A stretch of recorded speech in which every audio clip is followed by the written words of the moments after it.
l'église. Et je ne voulais pas en parler, mais le Seigneur veut que j'en parle. Le dimanche dernier, il y a eu un scandale dans leur église, à Koumassi. Le dimanche dernier, écoutez-moi très bien. Je ne suis pas les programmes qu'ils font là-bas. Mais on m'a appelé et me dit, va regarder sur les chaînes ce qui s'est passé. Le Saint-Esprit a saisi miséricorde pour leur dire, qui étaient là-bas, que tout ce que vous faites n'est pas de moi. Que je vous avais déjà dit dans le départ, que j'ai donné mon église et j'ai choisi mon serviteur, l'apôtre Abraham, pour conduire mon église. Et que vous êtes sortis. Tout ce que vous le faites pour perdre votre temps. Si vous mourrez, vous ne verrez jamais ma gloire. Ils étaient tellement choqués par ce message que le pasteur Daniel est venu se mettre devant miséricorde. Parce que c'était en direct. Il ne s'attendait pas à ça. Et rapidement, un d'entre eux se fait passer pour le Saint-Esprit. Il a commencé à leur dire, n'ayez pas peur, c'est pas moi Jésus qui parle. N'ayez pas peur, restons, n'ayez pas peur. Et une autre aussi, ayant été surpris par l'événement, ne sachant pas quoi dire, il va se faire passer pour le Saint-Esprit. Il fait croire que non, ils peuvent rester dans cette bergerie qui n'est pas celle de Christ. Et la partie, ils ont coupé la vidéo. Et quand elle est revenue à elle, et qu'elle leur a demandé, mais qu'est-ce que le Seigneur a dit? Ils ont dit, rien, laisse comme ça. Le Seigneur n'a rien dit. Alléluia. Toi qui l'écoutes, qui es encore là-bas, tu as encore le temps de te repentir et de venir dans la bonne bergerie, dans la vraie bergerie du Seigneur Jésus. Je veux rappeler à quelqu'un que lorsque vous étiez dans la voie large et que le Seigneur s'est révélé à vous, il ne vous a pas dit de venir ici dans le but d'aller dans une église de la voie large détournée. Il vous a dit de venir dans son réveil, dans son église, et de vous soumettre à ces serviteurs que nous sommes. Bien-aimés, il ne peut pas avoir deux réveils. Il ne peut pas avoir deux bergeries. Il ne peut pas avoir deux églises du Seigneur Jésus.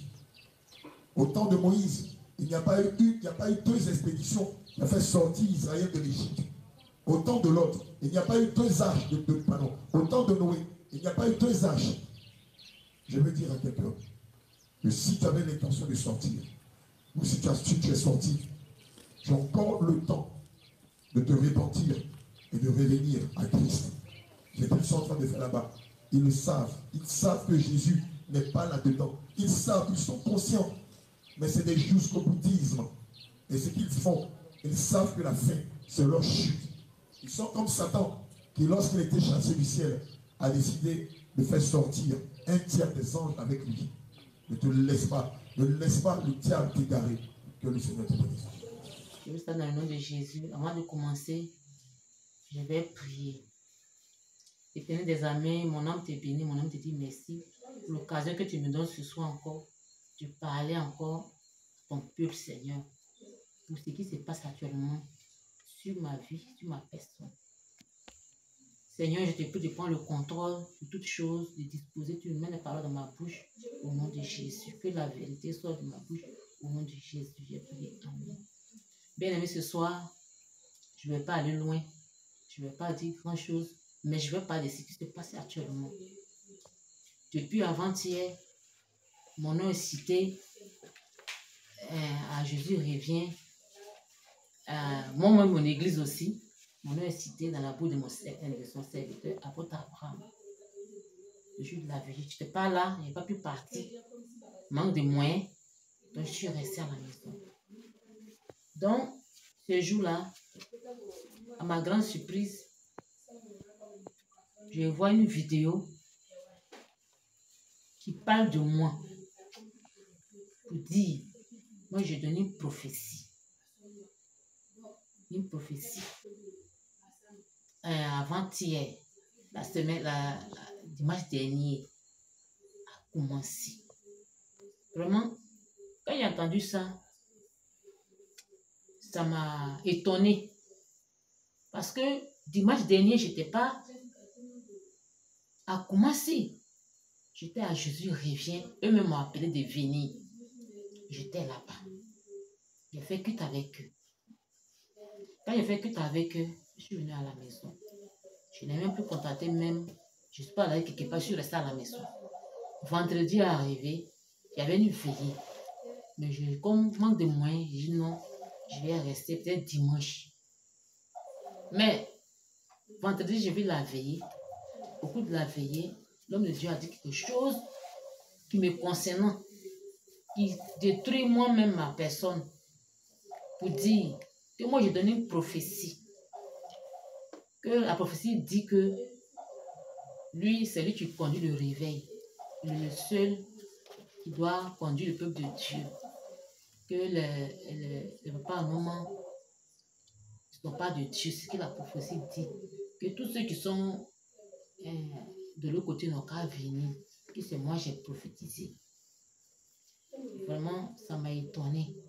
Parce que quand je regarde un peu, quand je révise un peu ma vie, vraiment, je me retrouve pas. Parce que je ne sais pas à quel moment le Seigneur m'a saisi pour dire ces paroles-là. C'est pour dire quoi? Je n'ai jamais prophétisé ces paroles-là. Et dimanche dernier, donc eux pas là, je n'étais pas là-bas.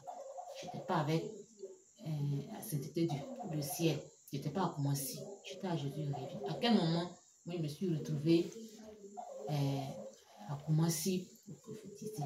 Vraiment, bien aimé. Moi, ça me fait mal.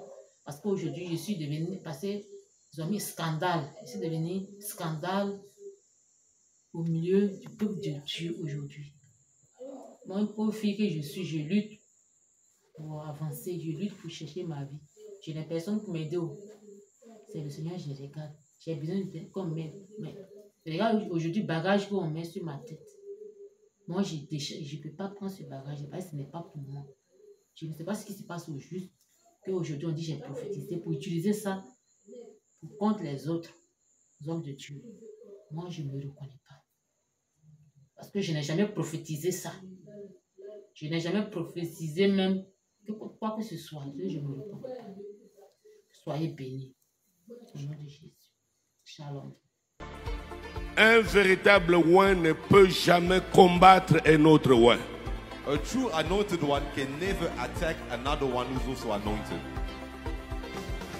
Tant que tu vivras sur terre, As long as you will live in this world, pasteur, pastor, prophète, prophet, musicien, musician, qui que tu sois, whoever you are in the church, tu ne peux jamais, you can never, dès lors que tu as découvert un authentique oint, when you identify an authentic, tu ne peux jamais l'attaquer.